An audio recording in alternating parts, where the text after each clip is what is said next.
বয়সে বাবার সঙ্গে যাইতেন বদলে দিতে, হ্যাঁ মানে কামলা দিতে? হ্যাঁ, ডাইন হাত কোনটা বাম হাত কোনটা এটা আমি বলতে পারতাম না। সময় রুট পার হইতে লইছিল যখন, তখন আমার আবার রুট অ্যাক্সিডেন্টে একটা পাও চলে যায়। আমি তখন কান্না করি আর ভাবি যে আমি মনে আর কোনোদিন বিদেশ যাইতে পারবো না। তখন আমার মেজো বোনটারে বিয়ে দিয়ে দিল। মানে আপনার আগে আপনার মেজো বোনের বিয়ে হয়ে গেল। মানুষের ছেলে দেখে না, মা আফসোস করতো যে আল্লাহ আমার সব করা মেয়ে দিল, একটা ছেলেও দিল না করবো, কিন্তু আমি মেয়ে হয়ে আমার মার ভবিষ্যৎ করে দিব, যাতে কোনদিন কইতে না পারে যে আমি কষ্ট করছি। একে কোম্পানিতে বাঙালি মেয়ে ছেলে ছিল, তো কেউ যদি আমাকে প্রেমের অফার দিত না, আমার খুব রাগ উঠতো। তখন আমার বলে, তুই কেমন মায়ে মানুষ, তোর হ্যাঁ পেরে তুই বলতে পারস না, এই কথা বলে। ওই থেকে আমার ছেলে মানুষের প্রতি না একটা ঘৃণা ছিল যে না, আমি আর বিয়ে শাদী বসবো না। তখন আমার মা একদিন হঠাৎ করে হার্ট স্ট্রোক করে মারা গেল। তো দরজাটা খুলছি, খোলার পর দিয়ে একটা পুরুষ মানুষ বলে, আপনি কে? আমি বললাম, আমি তো রাশেদের ওয়াইফ।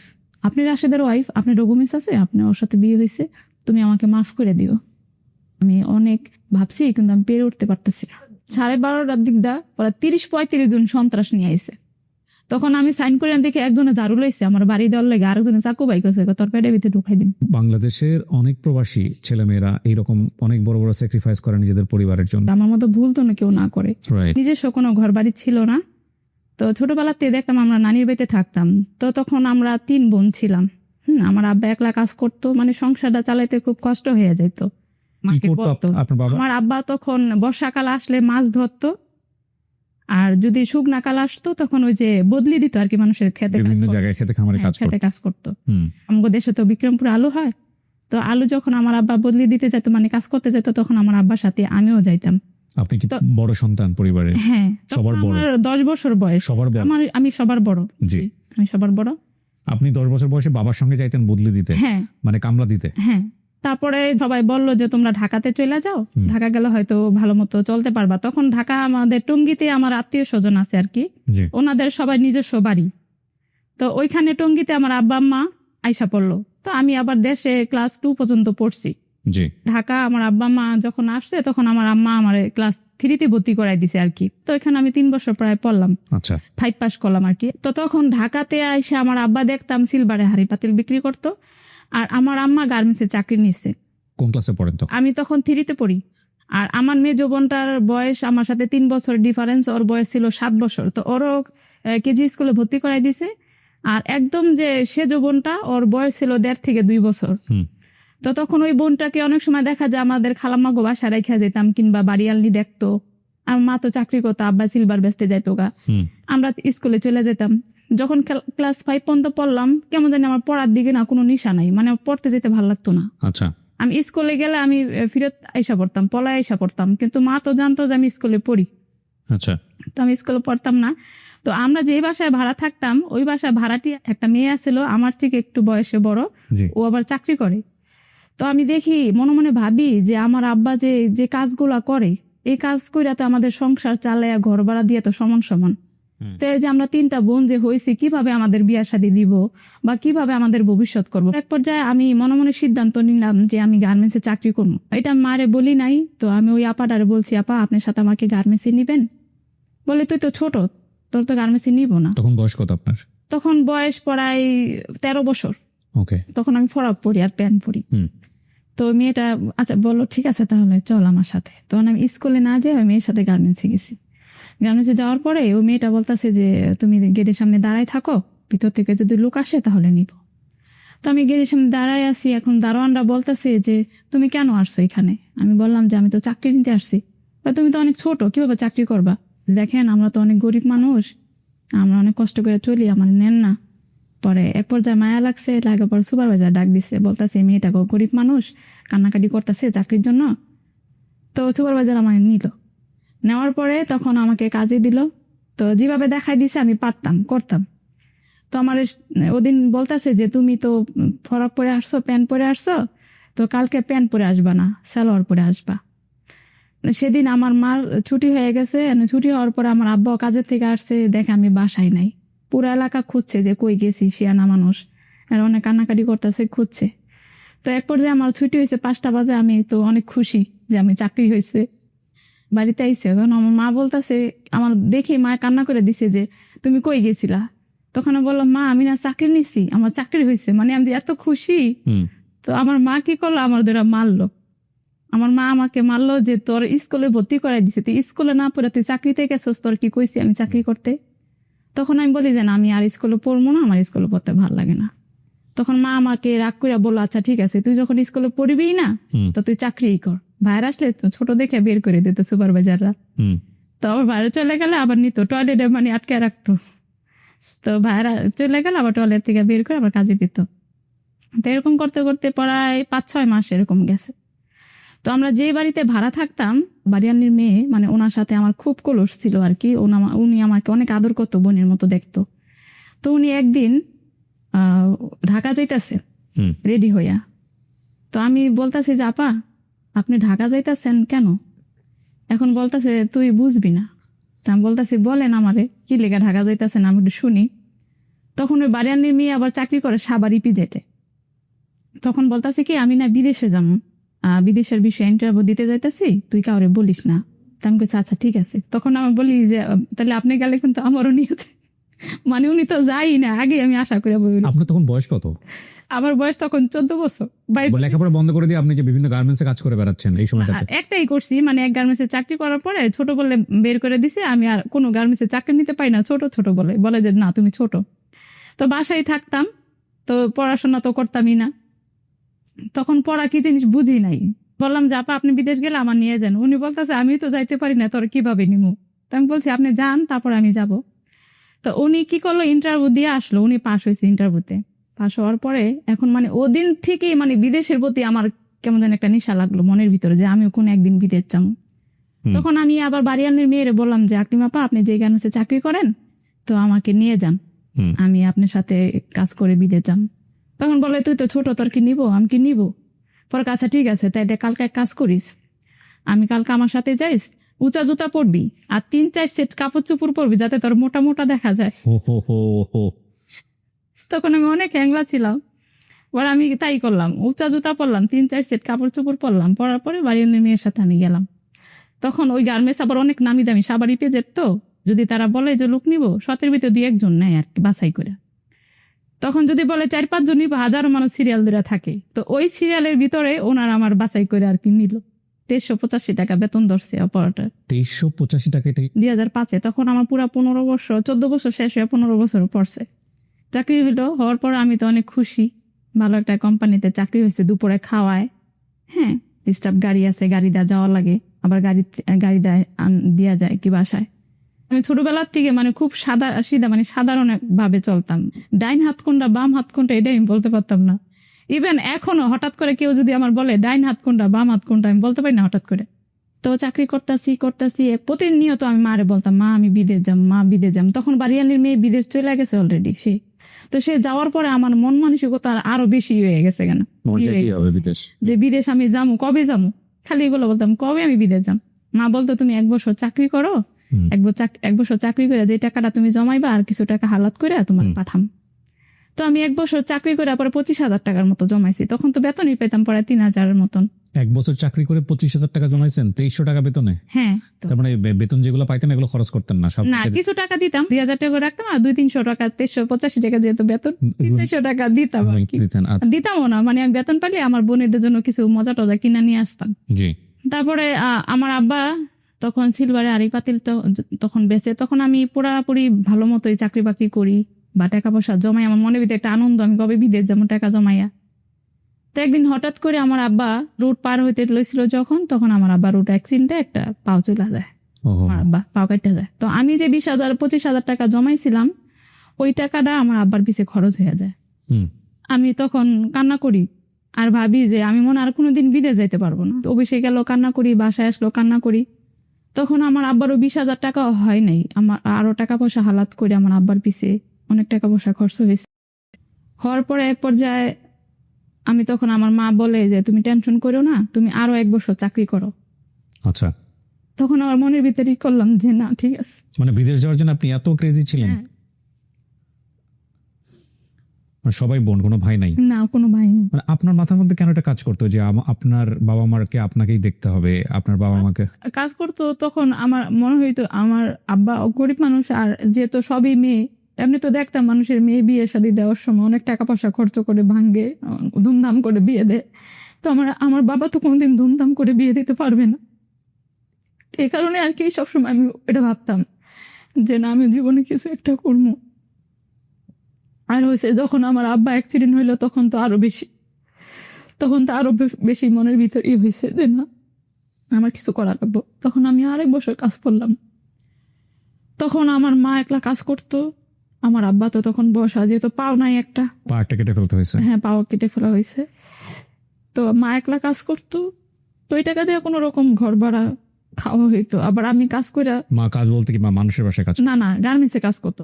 তো তখন তো আমি আবার চাকরি করে, আমি তো টাকা দিতাম না, আমি তো ওদিকে বিদেশ যাবো দেখে আমি সব টাকা আমি জমাইতাম। তো 1 বছর কাজ করার পরে আমি আবার 25,000 টাকা জমাইলাম। জমানোর পরে এখন মারে বলি, মা আমি বিদেশ যাবোই, এখন আমার যদি কোন আরেক বছর কাজ করতে আমি করবো না, আমি বিদেশ যাবোই। বিদেশ যাওয়ার চিন্তাটা কি মানে শুধু পয়সা ইনকাম করবে বেশি বেশি ওইটার জন্য? বাট বিদেশে গিয়ে কি হয় কিভাবে কি হয় কিছু জানেন না। তো ওই বাড়িয়ালির মেয়ে যে বিদেশ গেছে, উনি আবার ক্যাসেট করে পাঠাইতো, চিঠি পাঠাইতো। তো এইগুলো ক্যাসেট না আমি শুনতাম তাদের ঘরে, যে বিনাই করে ক্যাসেট করে পাঠাইতো না, আমার খুব ভালো লাগতো। বিনয় বলতে মানে উনি অনেক সুন্দর করে, মানে মোবাইলে কথা বলে যেরকম বলে না, ফ্যামিলির সাথে কথা বলে না, ঠিক এরকম করে কথা বলে। ক্যাসেটটা এই জেনারেশনের অনেকেই বুঝবে না, এটা তো আপনার 90s এর কিড যারা তারা বুঝবেন। ক্যাসেটের ওই যে ফিতাগুলো থাকে না, ফিতাগুলো পাঠাইতো, বা অনেক সময় ক্যাসেটও পাঠাইতো আর কি। তো এগুলো এনে তারপরে ওই ফিতা ঢুকানোর পরে ওই করতো এবং সবাই মিলে গোল হয়ে এটা বসে বসে শুনতো। হ্যাঁ জি। তারপর তখন আমি ওনার ফ্যামিলি বলছি যে ওনার বড় বোন ফাতেমা, আমি বলছি ফাতেমা পা, আপনারা যদি আবার ক্যাসেট করে পাঠান আকলিম আপার কাছে, তো আমার বললেন, আমিও কিছু কথা বলবো। তখন ওনারা যখন ক্যাসেট করে পাঠাইতো তখন আমার বলতো যে আকি তুই কিছু বলবি বল। তখন আমি ক্যাসেট করে বলছি যে আপা আপনি তো বিদেশ গেছেন, এখন আমি তো যাইতে পারলাম না, তো আমার নেওয়ার চিন্তা ব্যবস্থা করেন না, আমি বিদেশে যাম। তখন উনি আবার এই ক্যাসেট পাইয়া পরবর্তীতে উনি রিপ্লাই দিছে যে আকি সরাসরি আসলে জর্ডান থেকে ভিসা দেওয়া যায় না, তো এজেন্সি দেখাই দিল, এজেন্সির থেকে ইন্টারভিউ দিয়া তোর আসা লাগবো, ইন্টারভিউ দিয়া তুই আসবি, আমি তোর কিছু গার্মেন্টস এর নাম বইলা দিম যে ওই কোম্পানির ইন্টারভিউ চললে তুই ইন্টারভিউ দিবি। তো এর ভিতরে তো আমি জানলাম বিষয়টা যে কিভাবে কি করা লাগে। তখন আমার পুরো 15 বছর বয়স। তখন 3,000 টাকা দিয়ে নর্মাল পাসপোর্ট বানাইলো। 20-22 দিনে পাসপোর্ট বাড়াইছে। হঠাৎ করে তার পরের দিন আমাকে বলতেছে যে আখি জর্ডানে শুক্রবার ইন্টারভিউ চলবো, জর্ডানের এক কোম্পানি ক্লাসিক কোম্পানি থেকে ডেডিকেট আসবো, তো ইন্টারভিউ চলবো। তখন তো বিদেশের নাম ললেই 6 মাস বছর চলে যায়। তো আমি ইন্টারভিউ দিতে গেলাম। ইন্টারভিউ আমার একটা পকেট সেলাই করতে দিছে, তো ওই পকেটটা না আমি সেলাই করতে পারছি মতন। ওই লোকটা ছিল শ্রীলঙ্কার, ওই লোকটা ইংলিশে বলতেছে যে না ও অনেক সুন্দর করে ইন্টারভিউ দিছে, ও তো ওকে। তো এই কথা বলার পরে তখন আমাকে একটা পেপার দিল মেডিকেল করার জন্য, যে অমুক জায়গায় মেডিকেল করবা। তো পেপারটা দিল মতন, তারপরের দিন মগবাজার মেডিকেল করলাম। মেডিকেল করার পরে ইন্টারভিউ দিলাম ঠিকই, ইন্টারভিউ দেওয়ার 1 সপ্তাহ না যাইতে আমার ভিসা হিসাব করছে। আসার পরে এখন আমার মা আমার বকতাছে যে বিদেশ যাওয়ার লেগে পাগল হয়ে গেছো, এখন ভিসা পড়ছে, এত টাকা কই পাম? কত টাকা? তখন পরে 70,000 টাকা দিয়ে গেছি। আমাদের তো ছিল 20-25 হাজার টাকা। তারপর ভিসা হিসাব পড়ছে, তারপর বনানীতে আমি টিকিট নিতে আসছি। নেওয়ার পরে আমার ব্যাগ ট্যাগ সবকিছু গুছাই গেছাই রাখছি। আমার আব্বা বলতেছে যে তোমার আর বাড়িতে আসা লাগবো না, আমরা এখান থেকে বাসার থেকে ব্যাগ নিয়ে এয়ারপোর্টে যাবো, তুমি ওইখান থেকে শুধু এয়ারপোর্টে আসবা। তখন রাত পড়ায় বাজে 3টার দিকে এয়ারপোর্টে ঢুকলাম। যখন এয়ারপোর্টের ভিতরে ঢুকে যাই তখন মনে হয়েছে যে কই যাইতাছি, কি হইব, মানে বিদেশ তো বুঝি না, তারপরে শখের ঠেলা যাইতাছি, যাওয়ার পরে কি হইব না হইব এটা বুঝতাম না। কিন্তু তখন না খুব কষ্ট লাগতেছে যে মায়ের থুইয়া বাবার থুইয়া যাবো বিদেশে। তখন আমার আব্বা পঙ্গু মানুষ, আবার দেখলাম আমার খুব মায়া লাগতো। তারপরে বাবা ওই সময় কিছু করে না, কিছু করতে পারেন। তারপরে বিমানে উঠলাম। বিমানে ওঠার পরে তো কেমন ভয় ভয় লাগতেছে, যে বিমানের যে টয়লেট কিভাবে ব্যবহার করে ওইটাও আমি জানতাম না, যে এই টয়লেট গুলো আছে না কমন টয়লেট গুলা, ওগুলা। তো আমার বিমান সকাল 6টা বাজে বিমান ছাড়ার পরে জর্ডানে গেলাম। পরে সন্ধ্যার দিকে মাগরিবের আজান দেয়। তখন জর্ডানে যাওয়ার পরে দেখি যে মরুভূমি আর মরুভূমি, গাছপালা নাই, শুধু মরুভূমি। আর যে হাউসে আমাকে দিছে ওই হাউসটা একদম নতুন, মেয়েরাও সব নতুন। এক রুমে 12 জন করে মেয়ে থাকতে দিত। তারপরের দিনকে অফিসে নিয়ে গেছে, একদিনও রেস্টে দেয় নাই। যে আসলাম জানি না কি হইব, রাত ভরে কান্না করলাম, সকালবেলা ডিউটিতে গেলাম। তো প্রায় 2-3 মাস মতন খালি আমি কান্না করি কাজ করার জন্য। ওখানেও গার্মেন্টস? হ্যাঁ, ওখানেও গার্মেন্টস। এটা তো গার্মেন্টস বিষয় গেছি। আচ্ছা। সবসময় আমার কথা মনে পড়লে কান্না হতো, আর আমিও ফোন দিলে আমার মা অনেক কান্না করতো। এখানকার চেয়ে ওখানে কি পয়সাটা বেশি? জি। কত বেশি? বাংলাদেশে যখন কাজ করছি তখন আমি 2400 টাকা বেতন পাইছি। আচ্ছা। আর জর্ডানে যখন গেছি 12-13 হাজার টাকা বেতন। ওকে, কিন্তু খরচ তো আছে ওখানে, থাকার খাওয়ার পরে কয় টাকা সেভ? কোম্পানি থাকা খাওয়া। ও, কোম্পানি থাকা খাওয়া দিত? সব কোম্পানি থাকা খাওয়া রুম সবকিছু কোম্পানি। আচ্ছা, তার মানে আপনি যে টাকা পাইতেন এই টাকা পুরোটাই সেভ হইতো? হ্যাঁ, কিন্তু কি কোম্পানির থাকা খাওয়া হইলো, মানে কোম্পানির ভাতটা আমরা খাইতাম, কিন্তু তরকারি খাওয়া যেত না। অনেক মানুষের রান্না করে তো মজা লাগতো না। আচ্ছা। তখন আমার কাছে ফোন ছিল না, ফ্যাক্সের দোকানে যেয়ে সপ্তাহে একদিন কথা বলতাম। তখন ওই সপ্তাহে আমার মা আমার বাসায় থাকতো, আমি কখন ফোন দিব, ফোন দিলে ওনারা অনেক কান্না করতো আমার লাগে। আর আমার মা সবসময় আমার জন্য আফসোস করতো, সবার কাছে কইতো আমার দুধের শিশু, ধরতে গেলে দুধের বাচ্চা বিদেশে গেছে। আমি যখন পাসপোর্ট বানাই, পাসপোর্টে 6-7 বছর বেশি দিয়া পাসপোর্ট বানাইছি। তো পাসপোর্টে তখন আমার 21-22 বছর বয়স।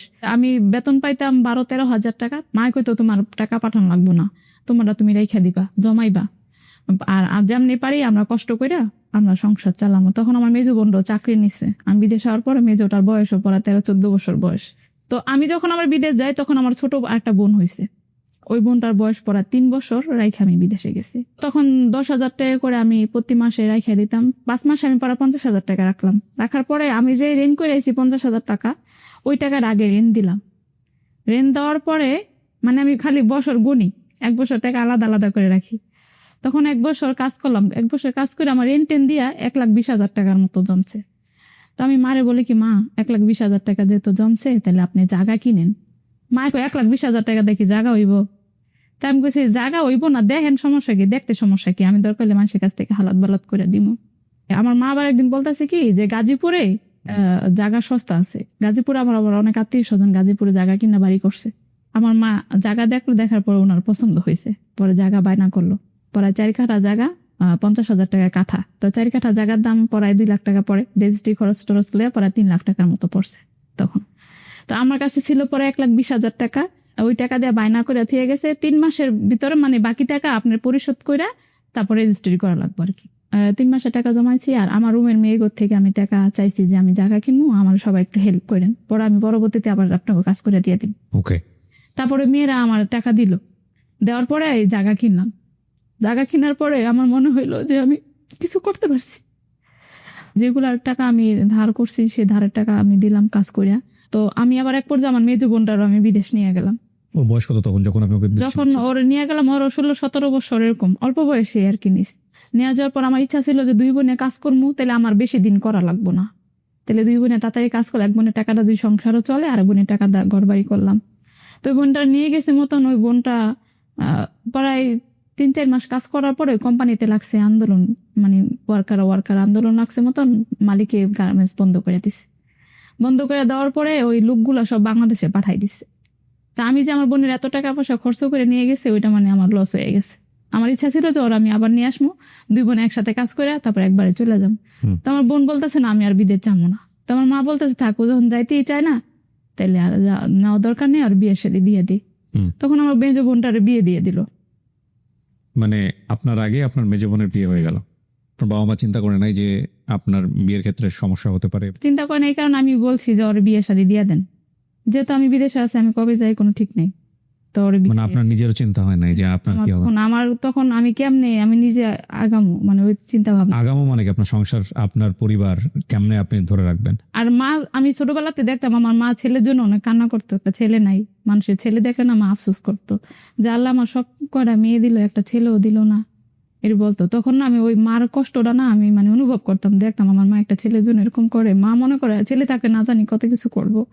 তো আমি ভাবলাম যে ছেলে হইলে অনেক কিছু করব, কিন্তু আমি মেয়ে হয়ে আমার মার ভবিষ্যৎ করে দিব, আমার যাতে কোনদিন কইতে না পারে যে আমি কষ্ট করছি।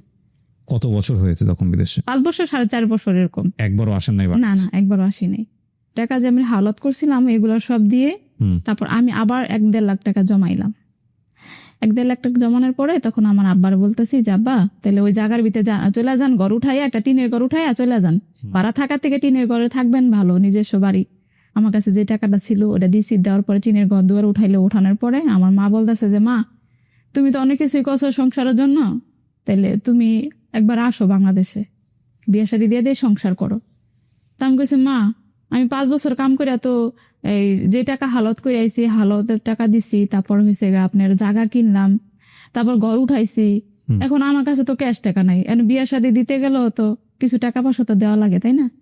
তো এর ভিতরে আমি আবার টুকিটাকি আমি গহনা কিনছি, ছোট বোনের জন্য, মেজ বোনের জন্য, আমার মার জন্য, আমার নিজের জন্য, আচ্ছা সবার জন্য মানে গহনা কিনছি। গহনা কিনা মার্কেট করে আমার কাছে মানে ওরকম ক্যাশ টাকা না যে বিয়ে শাদী বসার মতন। তো আমার ইচ্ছা যে আমি নিজে প্রতিষ্ঠিত হইয়া তারপরে বিয়ে বসবো, তাতে আমার যত বয়স হোক। তারপর বাংলাদেশে আমার মা বলতেছে যে তুমি আসো আসো, মা প্রতিনিয়ত কান্না করতো, বলতো তুমি আসো। পরে আমি এক পর্যায়ে আমি একবারে ক্যান্সেলে চলে আসলাম। ক্যান্সেল বলতে? ক্যান্সেল মানে একেবারে চলে আসছি, মানে ওই কোম্পানিতে কাজ করবে না একবারে? করবো না। ওকে। তো আমি ওই কোম্পানির ম্যানেজার যে উনি আমার বলছে যে একবার যাই কি করবা, কাজ করো, ছুটিতে যাও। আমি বলছি না, আমি ওই গার্মেন্টসে আবার অনেক প্রোডাকশন আর বেতনও কম। আর তখন জর্ডানে আমি যাওয়ার পরে 5 বছর ভিসা বন্ধ ছিল, তো 5 বছর পর নতুন করে আবার ভিসা চালু করছে বিভিন্ন কোম্পানিতে, লোক নেয় ভালো ভালো কোম্পানিতে। তো আমার ইচ্ছা যে আমি এইখান থেকে যাইয়া অন্য একটাতে আসবো, তখন ভালো টাকা বেতন পাবো। গার্মেন্টসে যে এত বছর আমি বিদেশে যে কাজ করছি, একটা কোম্পানিতে বাঙালি মেয়ে ছেলে ছিল, তো কেউ যদি আমাকে প্রেমের অফার দিত না, আমার খুব রাগ উঠতো। তো অনেক ভালো ভালো ছেলেরা আমার বিয়ের জন্য অনেক অফার করতো, কিন্তু আমি রাজি হইতাম না। পরে বাংলাদেশে যেদিন আসবো সেদিন ফেব্রুয়ারি মাসের 14 তারিখ ছিল, তো আমার ফ্লাইট হলো। আমার দুবাই দিয়ে ফ্লাইট হয়েছে। তো যখন দুবাই এয়ারলাইন্সে, বাংলাদেশ এয়ারলাইন্সে উঠলাম দুবাই থেকে, তখন আমি জানালার পাশে বসছি, তো আমার সামনে ছিটে আরেকটা বাঙালি ছেলে বসছে। তো ওই ছেলেটা আমার বিমানে যখন আমি উঠি চায় থাকতো আমার দিকে, ব্লেজার টেলেজার কোট মুট পরা, হয়তো ভালো কোনো কোম্পানিতে ভালো কোনো কান্ট্রিতে থাকে হয়তো বা। তো এটা ভাবতাম, বিমান থেকেই আমাকে ফলো করছে। বিমান যখন ল্যান্ড করব তার আধা ঘন্টা আগে একটা পেপার দেয়, তো ওই পেপারটা বিমানবালারা যখন দিছে, দেওয়ার পরে ও সবার, আমি তো তখন ইংলিশ বুঝি না, ও তো বুঝে ফর্ম ফিল আপ করে দিতেছে। এখন আমি শর্মে আমারটা দেই না, তো ভাববো যে মনে মূর্খ, আমি আর দেই না। তারপর ওই নিজেই মানে বিমানের হাত বাড়াইয়া আমার পেপারটা আর কি চাইলো, তখন আমি দিছি। দেওয়ার পরে আমার ফর্ম ফিল আপ করে দিল। দেওয়ার পরে বলতেছে কি আপনার মোবাইল নাম্বার লাগবে। তো আমি বলি কি মোবাইল নাম্বার তো লাগে না, আমি যেটুকু জানি। বলে না মোবাইল নাম্বার লাগবো। তো আমি বিশ্বাস করে ওনার মোবাইল নাম্বারটা দিলাম। বিমান যখন ল্যান্ড করে ওই মুহূর্তটা কোনো মানে কে আছে না আছে ওটা কিন্তু মনে হয় না বিমানে, যতই আপন লোক থাকুক, কতক্ষণে বাইরে যাব, নিজের গার্জিয়ান আসে, আনন্দ অন্যরকম। তো বিমানটা যখন ল্যান্ড করলো, আমার আব্বা বাহিরে আমার জন্য গাড়ি নিয়ে দাঁড়ায় আছে, তখন আমি বিমান থেকে নামলাম। নামার পর ও আমার পিছে পিছে আসে আর বলে আরে বাঙালি কেমন বেইমান, এত হেল্প করলাম বিমানে, বিমান থেকে নাইমা আমার চিনেই না, এটা বললো। তো আমি বাসায় আইলাম, আসার পরে ও যে আমার ফোন নাম্বার যে রাখছে, ও আমার নিশিরাইতে পড়ায় 12টা একটা দিকে কল দিছে। দেওয়ার পর বলে যে ফোন দিয়ে বলে আখি আছে আখি? আমি বললাম আমি তো আখি, আপনি কি? বলে আমার আপনি চিনেন না, বিমানে যে আপনার সাথে আমার পরিচয় হয়েছিল। পরাঙ্ক আচ্ছা, আপনি আমার চালাকি করে আমার কাছ থেকে নাম্বারটা নিছেন? বলে হ্যাঁ। আমি ওরা জিজ্ঞেস করি না যে আপনার নাম কি, আপনার বাসা কোথায়। তো একদিন ওর সাথে পড়ায় ফোন দেয়, পর আমি বললাম কি যে এত রাতে কেন ফোন দেন, বদ্ধতা কি বুঝেন না? আমরা ফ্যামিলি নিয়ে থাকি, আপনার মতো একলা থাকি না, আপনি ফোন দিবেন না এত রাত করে। তারপরের দিন সে আবার ফোন দেয়, দিনের বেলা দেয় রাতেও দেয়, এবং 2-3 দিন ফোন দিলেও আমি কথা বলি, ফোন দিলে আমি কথা বলি। তো কথা বলতে বলতে বলতে বলতে এক পর্যায়ে পড়ায় কেমন জানি ওর প্রতি একটা আমার মানে ভালো লাগা কাজ করলো, কিন্তু কেউ কাউরে বলি নাই যে আমি তোমাকে ভালোবাসি কি আসে বিষয়। তো এমনিতেই মানে দুজনের ভিতরে একটা ভালো আন্ডারস্ট্যান্ডিং হইলো। তো এক পর্যায়ে ও নাকি ওর ফ্যামিলিরে জানাইছে যে মা আমি বিমানে একটা মেয়েরে দেখছি, আমার খুব পছন্দ হয়েছে মেয়েটারে, বাড়ি গাজীপুরের নাম আখি, তো আপনি যদি আমার বিয়ে যদি করা নেই তাহলে ওই মেয়ের আমি বিয়ে করবো। তখন ওর মা নাকি বলছে ঠিক আছে তুমি মেয়ের সাথে আমার কথা বলাই দিও, আমি ওর মেয়ের সাথে কথা বলবো, ওর ফ্যামিলির সাথে কথা বলবো। তোর মা আমার সাথে কথা বললো, বলার পরে আমার ফ্যামিলির সাথেও কথা বললো। তো এক পর্যায়ে ওর 4 মাস ছুটি শেষ, এখন ওর বাবা মা ওর বিয়ে করাইবো না, বলে যে এখন বিয়ে করাবো না, তুমি আরেকবার থেকে আসো, পরবর্তীতে আসলে তোমাকে বিয়ে করাবো। তখন ওর মা আমার আবার জিজ্ঞেস করছে যে মা তুমি কি বিদেশ আবার যাইবা করবা? আমি বলছি যে হ্যাঁ আমি আরেকবার বিদেশ যাওয়ার চিন্তা ভাবনা আমার আছে। পরে বলে আচ্ছা ঠিক আছে তাহলে তুমি বিদেশ যদি যাও তা বিদেশ যাও, তুমি 2-3 বছর থেকে আসো, বাপ মার জন্য কোনো কিছু একটা করো। ও এক পর্যায়ে আমাকে ফোন দিয়ে বলে যে না, আমি প্রতিবারে আসি 2 বছর 1 বছর পর পর ছুটিতে আসি, আমার বাবা মা আমার বিয়ে করায় না, আমারে বিয়ে করাইবো না আমি জানি। তাহলে এক কাজ করো, তুমিও যেহেতু জর্ডানে যাবে, আমিও দুবাইতে থাকবো, তাহলে আমি বিয়ে করি। বললে তখন দুজনের প্রতি একটা টান থাকবো, তুমিও কারোর পছন্দ করবো না, আমিও কারোর পছন্দ করবো না।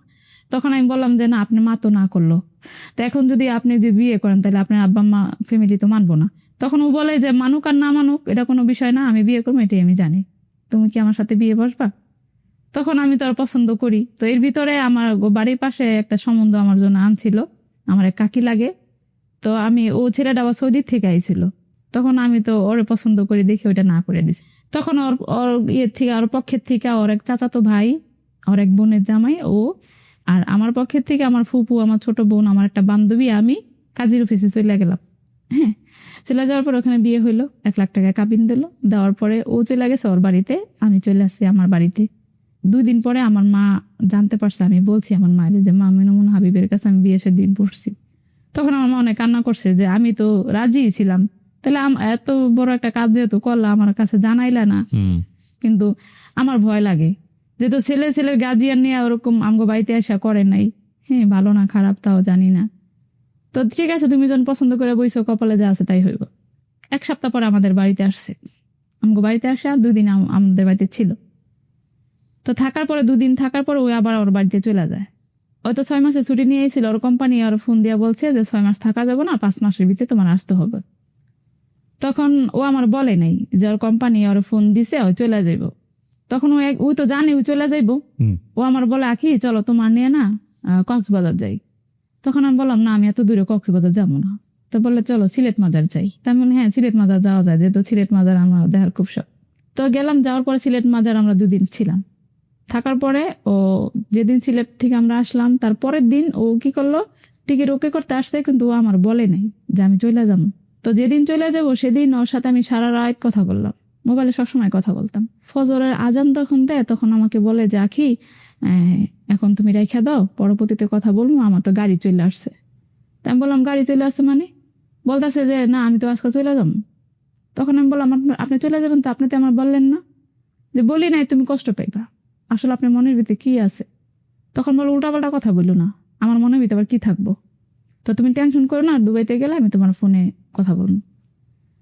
তখন ওর বাসা থেকে বের হয়ে গেল, বের হয়ে যাওয়ার পর এয়ারপোর্টে যাইয়া তখন আমার বলে যে তুমি এয়ারপোর্ট আসবা।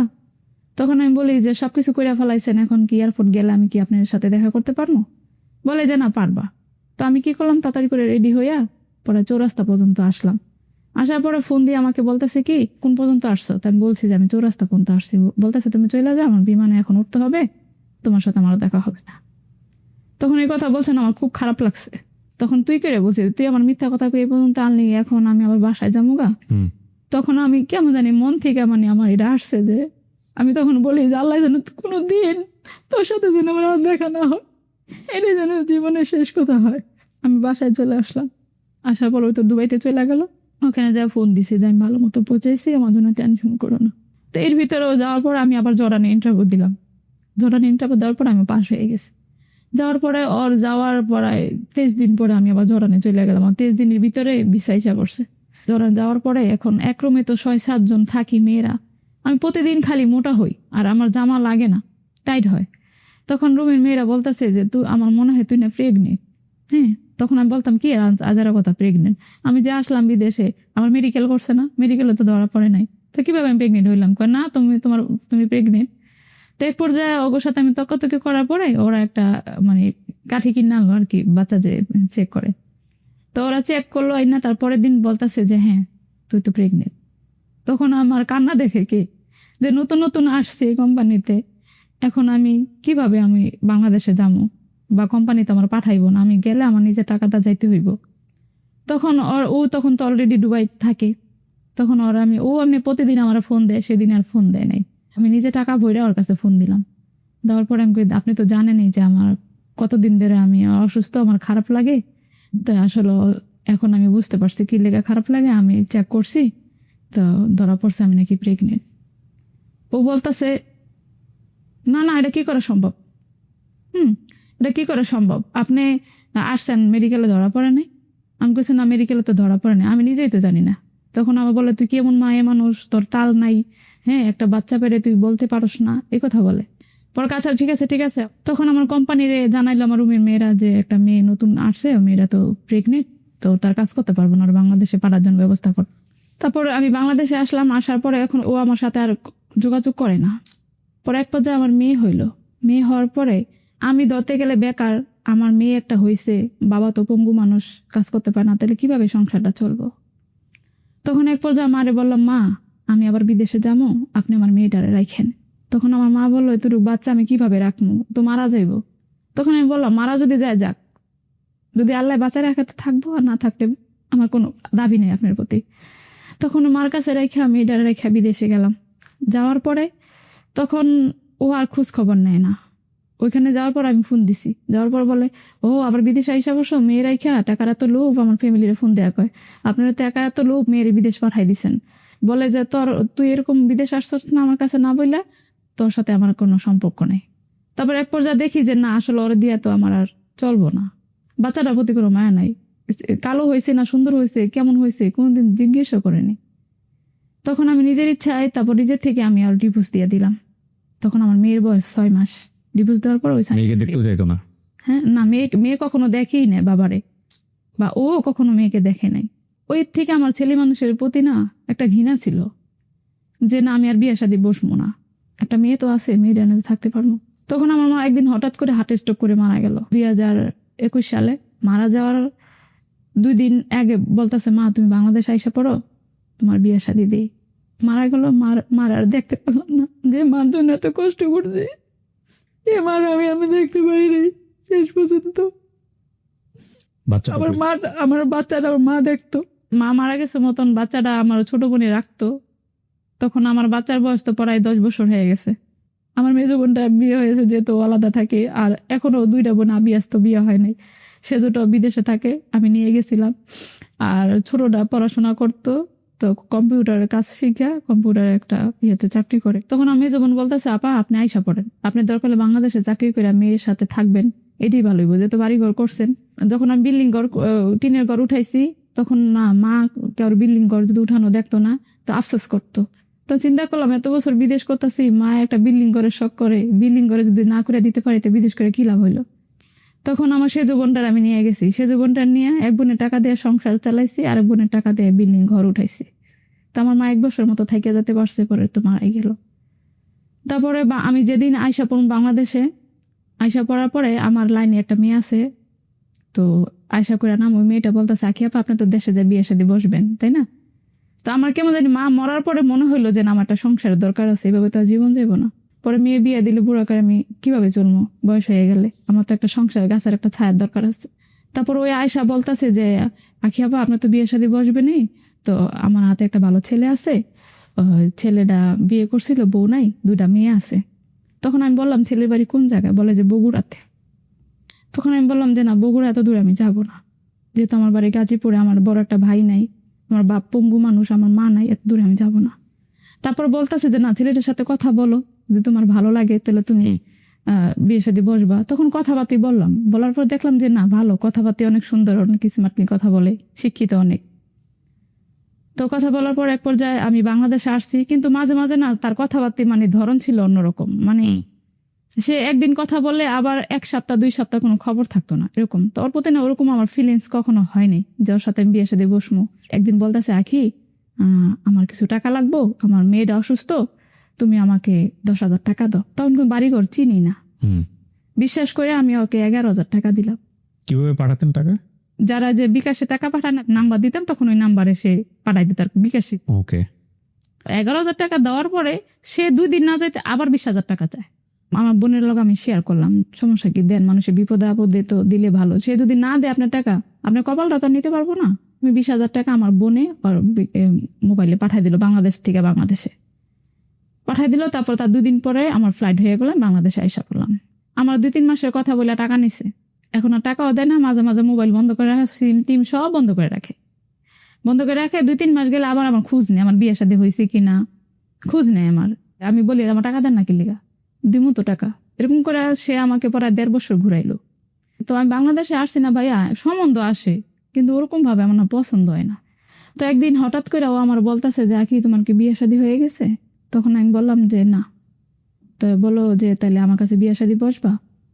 আমার ওয়াইফের সাথে তো আমার যোগাযোগ নেই, ওর ওয়াইফের সাথে অলরেডি আর মামলা চলতেছে। ওর ওয়াইফ নাকি পরকীয়া করতো আরেকজনের সাথে, তারপরে এই বিষয় নিয়ে মারামারি হয়েছে, এক পর্যায়ে বউ ডিভোর্স দিয়ে দিছে, তারপর ওই বউর সাথে এখনো মামলা চলতেছে। মেয়ে দুইটা দেয় নাই, মেয়ে দুইটা মার কাছে থাকে ওই ছেলের। আমার কিন্তু ফ্যামিলিতে আমার ভাই বোনের সাথে কোনো আমার ভালো সম্পর্ক নাই। যদি আমার কাছে বিয়ে বসতে হয় তাহলে আমার এতিম ভাইবা বসতে হইব। আচ্ছা ঠিক আছে দেখি, আমি ভালোই। তবে আমার বোনের সাথে শেয়ার করলাম যে রাশেদে তো আমার বিয়ের সাথে করতে চায়, কি বলস? বলে যে থাক, দূরে কি মাসের বিয়ে হয় না, বসেন, সমস্যা কি? 2 দিন পরে আমাদের বাড়িতে একলা দই মিষ্টি নিয়ে আবিজাবি নিয়ে চলে আসলো। আসার পরে বৃহস্পতিবার দিন ছিল, সেদিন 10 তারিখ জুলাই মাসের ঘটনা। তো 10 তারিখে আসলো রাতে, কাজী ডেকে আমাদের বাড়িতে, আমাদের আর আত্মীয় স্বজন আছে তারা আসলো। সবাই বললো যে তোর পরিচিত, তাহলে আমরা এখানে আর কি বলবো। তো বিয়ে হয়ে গেল। ওনার বাড়ি ঘর দেখছিলেন? না না না, দেখেননি? এমনি মোবাইলে দেখছি, ভিডিও কলে যে কথা বলতো তখন দেখছি। 6 মাস আগে আমাদের বাড়িতে একবার আসছিল, আইসা আমার দেখে গেছে আমি দেখতে কিরকম, হ্যাঁ পছন্দ হয় কিনা দেখে গেছে। তো বিয়ে শাদী হয়ে গেল, আমি বাড়িতে 2 দিন ছিলাম, থাকার পরে বগুড়াতে চলে গেলাম। বগুড়াতে আমার শ্বশুর বাড়ি মেইন টাউনের ভিতরে। বগুড়াতে চলে গেলাম, যাওয়ার পরে ওখানে ফ্ল্যাট নিয়ে থাকতো। নেওয়ার সময় বলতেছে যে আখি তুমি ফ্ল্যাটে যে থাকবা, বাসা থেকে বের হইবে না। বাসা থেকে বের হইলে বাড়িয়ালনিরা দেখলে আমার কাছ থেকে মিষ্টি খাইতে চাইবো। হ্যাঁ, তখন আমার কাছে তো টাকা নাই, মিষ্টি খাওয়াইতে পারবো না। তো ও আমার কি করতো, কাজে গেলে না বাইরের থেকে নক করে যেত, যাতে আমি বাসা থেকে না বের হইতে পারি। তো এরকম নক করে যেত। পরে একদিন, সেদিন আর নক করে নাই, সেদিন বলছে তুমি ভিতর থেকে লাগাই দাও। তো আমি ভিতর থেকে লাগাই দিছি। তো তখন আমাকে মোবাইল ইমু চালাইতে দিব না, ইমু চালাইতে দিলাম যদি কারোর সাথে কথা বলি চালাইতে দিব না। তো তখন আমার আব্বা আমার জন্য কান্না করে, আমার মেয়ে কান্দে, যত দূরে থাকি আমার খারাপ লাগে। তো বলতেছে যে তুমি এত কান্না করো যেহেতু, তাহলে তুমি ইমু চালাও, তোমার ফ্যামিলির সাথে কথা বলো। তো কথা বলতেছি, এক পর্যায়ে ও তো চলেই গেছে। ওই বাড়িয়ালনিরা আমার কথা সাউন্ড পাইছে। সাউন্ড পাওয়ার পরে ওনারা এসা বলতেছে, দরজা নক করতেছে। তাই ভাবছি মনে হয় ও আসছে। তো দরজাটা খুলছি, খোলার পর দিয়ে একটা পুরুষ মানুষ বলে আপনি কে? আমি বললাম আমি তো রাশেদের ওয়াইফ। আপনি রাশেদের ওয়াইফ? আপনার ডকুমেন্টস আছে? আপনার ওর সাথে বিয়ে হয়েছে? আমি কি হ্যাঁ অবশ্যই ডকুমেন্টস আছে। তখন আমার রাশেদের ফোন দিলাম যে আপনি বাসায় আসেন, এই সমস্যা হয়েছে। পরে বাসায় আসলো, আসার পরে ভাই এটা আপনার কি হয়? বলে যে এটা আমার ওয়াইফ। আপনি কবে বিয়ে করছেন? বলে বৃহস্পতিবার বিয়ে করছি। আপনি বিয়ে করছেন, ডকুমেন্টস আছে? বলে হ্যাঁ আছে। পরে দেখাইলো ডকুমেন্টস, কাজের থেকে একটা কাগজ নিতে, সেটা দেখাইলো। দেখানোর পরে সে আমার ওই প্রথম বলতেছে ওই ভাইয়াটা ওর সামনেই যে আপনি তো 2 মাস আগেও এখানে ওয়াইফ নিয়েছিলেন। তখন আমি কান্না করতেছি যে কোন সিটারে পাল্লায় পড়লাম, তুমি কান্না করো গিলে, আমি তো এটা বিদায় করে দিই তোমার আনছি, আমি তো থাকাকালীন আনিনি। একজনের সাথে সমস্যা চলতেছে, আরেকজনকে বিয়ে করে বিদায় করে দিচ্ছে, তারপর আপনাকে বিয়ে করছে। আচ্ছা। আর আমি একটা অসহায় মানুষ, আমার বড় একটা ভাই নাই, আমার একটা বড় বোন নাই, আমার বাবার এই অবস্থা আপনি জানেন, আমার ফ্যামিলির সবকিছু জানি বিয়ে করছেন, খিলে এরকম করলেন আমার সাথে। বলে যে না আমি সংসার করবো, যেহেতু বিয়ে শাদী হয়ে গেছে এখন আর কই যাব। ও আবার আরেক জায়গায় বাসা ভাড়া নিয়েছে, ওই বাড়িওয়ালা না করে দিছে যে আপনি কালকার ভিতরে আমার বাসা ছাইড়া দিবেন, আপনার মতো লোক এই বাসা আমি রাখবো না। সবকিছু নিয়ে সামান টামান নিয়ে ওখানে নিয়ে গেছে। যাওয়ার পরে ওখানেও আমার বলে যে তুমি বাসাতে বাইরে আইবো না, বাড়িওয়ালাদের সাথে কথা বলবো না, কোনো ভাড়াটিয়ার সাথে কথা বলবো না। তো আমি কেউ সাথে কথা বলতাম না, সারাক্ষণ বাসায় থাকতাম। ও কাজে যেত, ওই আবার এনজিওর ব্যবসা করে, টাকা কানেক্ট করতে যেত। ও ফোনে কইতাছে কার কাছে জানি, মানে আমার মোবাইলে দেখছে বলে একরকম, এখন দেখে আরেক রকম, মানে আমার পছন্দ হয় না ওর। ওই নতুন বাসায় 2 দিন, পুরান আর এই পরের বাসায় 5 দিন। তো 5 দিন থাকার পরে ও আমার একদিন বলতাছে যে তুমি তোমাকে বাড়িতে বেড়ায় আসো, গাড়িতে করে পাঠাই দিল। আমার একদিন বলতাছে যে আখি আমি টাকা দিয়ে দিছি, কাজীরে ফোন দিয়া কাবিনের কাগজটা তোমার দিয়ে যাবো তোমার বাসায়, তুমি কাবিনের কাগজটা একটু পাঠাই দিও তো। ফটোকপি করে আসলটা ওরে দিয়া ফটোকপিটা রেখে দিছি। বলে তোমার জন্ম নিবন্ধন আছে না? আমি হ্যাঁ আছে। তো কত ছবি তুলা দাও তো। আমি কি করবেন আপনি? কয় লাগবো, ওই যে আমার আগের বউর সাথে মামলা চলতেছে না, ওই করে দেখাইতে হইব যে আমি বিয়ে করছি, নাহলে তো ওই বউ আমার উঠাই দিব। আর আমার খালি ঘুরাইতো। আমি বলতাম আপনি আসেন না কেন, আমার নিয়ে যান না। আমার বোন বললো যে ভাই আপনি আসবেন কবে, আপনি আপারে নিতে আসেন না? তখন বলে যে হ্যাঁ আসবো। এই কথা বললা সেদিন আমারও একটা মেসেজ দিছে যে আখি তুমি আমাকে মাফ করে দিও, আমি অনেক ভাবছি কিন্তু আমি পেরে উঠতে পারতেছি না, তোমার সাথে আমার সংসারটা মনে হবে না। তোমার সে আগের 2 মাসের কাহিনী, যাকে বিয়ে করছে। তখন আমি বলি আপনি কি বলেন, সংসার হবে না? আমি কি করছি, আমার দোষটা কি? বলে না কোনো দোষ নাই, আমি এমনিতে সংসার করব না, তোমার কোনো দোষ নাই। পরে কথা শোনার পর আমি পাগল হয়ে গেছি। আমি মানুষ মারা গেলে যেভাবে কান্না করে আমি ঠিক এভাবে কান্না করছি। তখন সন্ধ্যা 6টা বাজে। আমি আমার বোনের বললাম তুই বগুড়া আমার বাস স্ট্যান্ডে নিয়ে দিয়ে আমি বগুড়া যাম। 11:30 বাজে আমি বগুড়া বাস স্ট্যান্ড নামছি। আমার কাছে ফোন দিছে, আমি ফোন ধরি নাই। ও ভাবছে যে বগুড়াতে আমি যাইতেছি। তো আমি দরজা নক করতেছি, বলে কে? আমি কই কি আমি কে? আমি আখি দেখেন বের হয়ে পর বের হয়েছে। আপনি এখানে আসছেন কেন? মানে ও আমার চিনে না। এখানে আসছেন কেন? আপনি তো ডিভোর্স দিয়ে দিচ্ছি আমি, আপনার এখানে আসছেন কেন? তখন আমি ডিভোর্স দিয়ে দিচ্ছেন মানে? আমি তো আপনি ডিভোর্স দিই না, আপনি না দিলে কি হয়েছে, আপনি যাচাই করেন গা। তখন আমি ওর পায়ে দুটা জড়াই ধরছি, আমার অপরাধটা কি, আমি কি করছি? আমি জীবনে অনেক কষ্ট করছি। আমি ছোটবেলা থেকে বাবা সংসার অনেক কষ্ট করছি, জীবনে কোনোদিন সুখ পাই নাই গা। আমার কি অপরাধ? আমি 15 বছর বিদেশে গেছি, মানে আমি বিদেশে বড় হয়েছি ছোট থেকে। আমি ওর দুইটা পা ধরে কান্না করলাম, আমার অপরাধটা কি? সে আমার পাওনা আমার মনে হয় যে যারা দিয়ে চলে গেল। যাওয়ার পরে সে বলতেছে যে তুমি আসছো ভালো কথা, তুমি এখন রেস্ট টেস্ট নেও।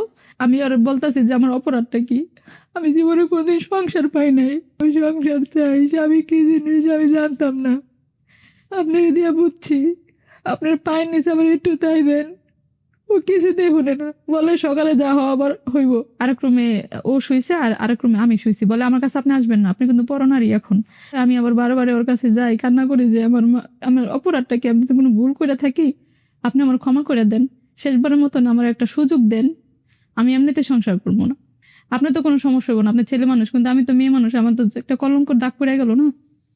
সে কিছুতে বোঝে না। বলছি আপনার 2টা মেয়ে আছে, আপনার বোন আছে, আপনি আমার সাথে এরকম জুলুম করেন না। পরে বলে যে না আমি রাখবো না।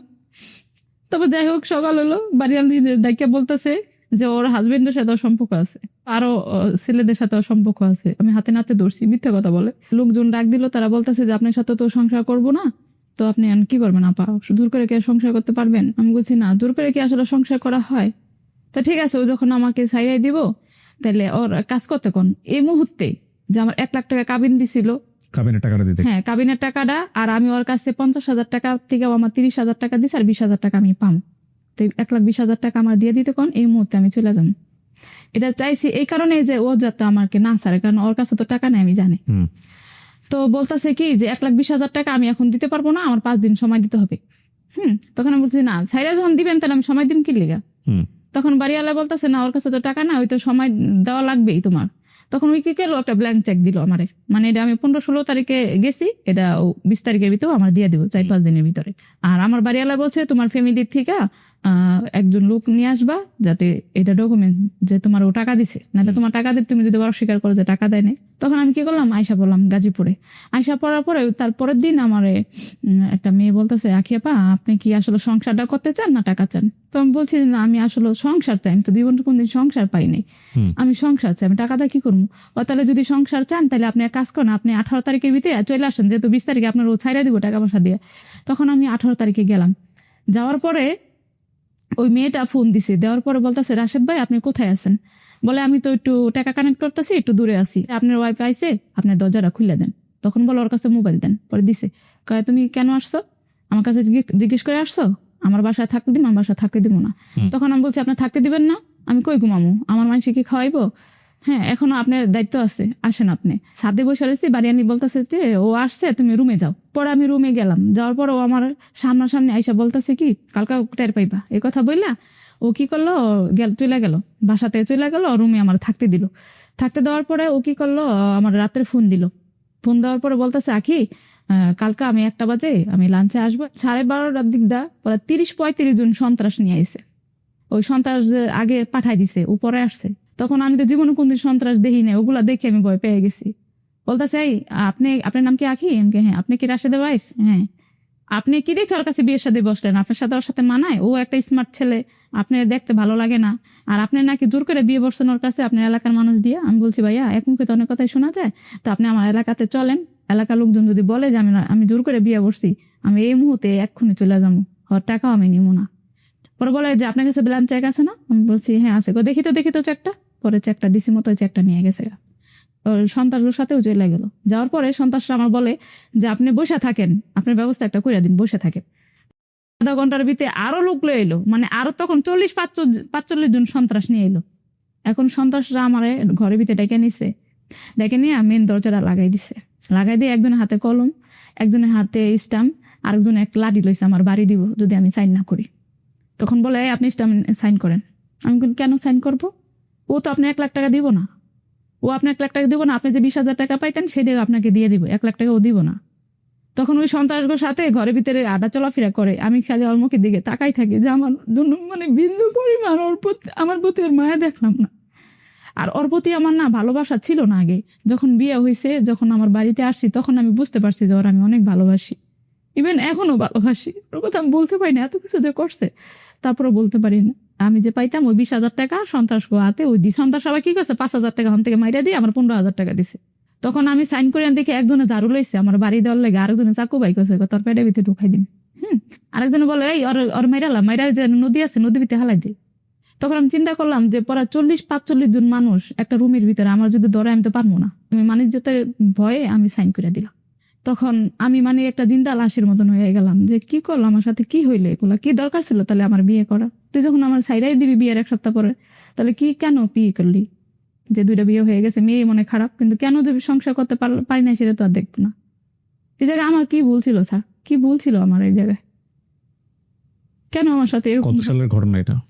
এই 3 মাস আগে, জুলাই মাসে বিয়ে হয়েছে, আগস্টে ডিভোর্স দিয়ে দিছে। আগস্ট, সেপ্টেম্বর, এই যে অক্টোবর, 3 মাস রানিং চলতেছে। মেয়ের বয়স কত আপনার?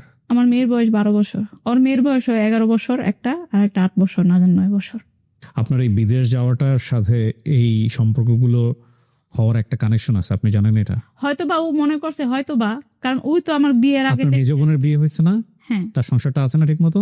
হ্যাঁ, ওর সংসার আছে, কিন্তু ওর জামাই একটু সমস্যা। সেটা থাকুক, বাট আপনার মতো তো হয় নাই। না না, আপনার বাকি বোনের গুলোর কি বিয়ে হয়েছে? না, 2টার বিয়ে হয়নি। বিয়ে হয়নি, এই দুটো আপনার উপর নির্ভর। হ্যাঁ, তো এখন বাবা অসুস্থ, মা তো নাই। আপনার এই মেজ বোনটার বিয়েটা কি পারিবারিক ভাবে হয়েছে? হ্যাঁ, পারিবারিক ভাবে হয়েছে, মানে ও পছন্দ করতো। দুর্ঘটনাটা খুব কাঁচা, মানে এখনই কিছুদিন আগে ঘটছে, সুতরাং এটা তো একটা ইফেক্ট তৈরি করবেই। বাড়িঘর ঠিকই করছেন, কিন্তু সেই ঘরে শান্তি নাই। আপনার পরিবারের জন্য অনেক কষ্ট করছেন। আপনি খুব ভালো একজন মানুষ। আপনার গল্প যদি আগাগোড়া সত্য হয়ে থাকে, আপনি খুব ভালো একজন মানুষ। আপনি আপনার পরিবারের কাছে বোঝাতে চেষ্টা করছেন যে তোমাদের ছেলে সন্তান নাই, কিন্তু আমি তোমাদের ছেলে সন্তানের মতো, নিজের জীবনের অনেক বড় বড় স্যাক্রিফাইস করে। হ্যাঁ, এবং বাংলাদেশের অনেক প্রবাসী ছেলেমেয়েরা এইরকম অনেক বড় বড় স্যাক্রিফাইস করে নিজেদের পরিবারের জন্য। এই গল্পগুলো আমরা প্রবাসীর অন্তর্কথাতে তুলে নিয়ে আসতে চাই, যদিও আমাদের এপিসোডের সংখ্যা অনেক কম। ইনশাআল্লাহ হয়তো ভবিষ্যতে আরও বাড়বে। আমি একটা জিনিস আপনাদেরকে বলি, যারা দেশে আছেন, প্রবাস থেকে যারা বাংলাদেশে বর্তমানে অবস্থান করছেন, অনেক দিন যাবৎ প্রবাসে থেকেছেন, প্রবাসের গল্পগুলো আনতে চান, যে বাংলাদেশের মানুষকে শোনাতে চান যে কি কষ্টের মধ্যে দিয়ে জীবনটা যায়, কত ত্যাগের মাধ্যমে জীবনটা যায়, আমাদের সাথে যোগাযোগ করবেন। আমরা আপনাদেরকে প্রায়োরিটি লিস্টে রেখে আপনাদের গল্পগুলো ধারণ করব। এই গল্পগুলো মানুষের জানা উচিত। এই মেয়েটি যদি বিদেশে না যেত, আমি বলছি না যে বিদেশে না গেলে তার জীবনটা অনেক সুন্দর হতো, কিন্তু ও যদি বিদেশে না যেত, ওর জীবনের গতিপথটা হয়তো বা অন্যরকম হতো। বাট সেটা পজিটিভ হতো না নেগেটিভ হতো, সেই জায়গাটায় আমরা যেতে চাই না। কিন্তু এই যে নিজের পরিবারের জন্যে স্যাক্রিফাইস করতে গিয়ে, নিজের পরিবারের জন্যে লেখাপড়া বাদ দিয়ে গার্মেন্টসের জন্য জর্ডান চলে যাওয়া, জর্ডান থেকে একটা পর্যায়ে দেশে আসার পথে তার প্রথম হাজব্যান্ডের সাথে পরিচয়, প্রথম হাজব্যান্ডের সেও অল্প দিনের সংসার।